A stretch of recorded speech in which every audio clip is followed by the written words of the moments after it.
Want to set reminders so you never miss an NFL Sunday Ticket game? Here's how to do it. First, open the NFL Sunday Ticket app on your phone or tablet, or open the Sunday Ticket website. Now browse the upcoming game schedule, then tap the matchup you want to watch. You'll see an option to set reminder or add to calendar. Tap on it and your device will send you a notification before kickoff.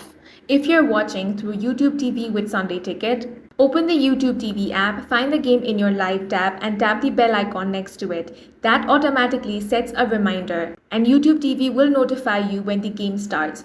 For extra reliability, you can also add games to your Google Calendar or iPhone calendar. Just open the app schedule, copy the game time, and create a new event with an alert set 10 to 15 minutes before. And that's all for this video. If you found it useful, make sure to hit the like button and subscribe for more videos like this.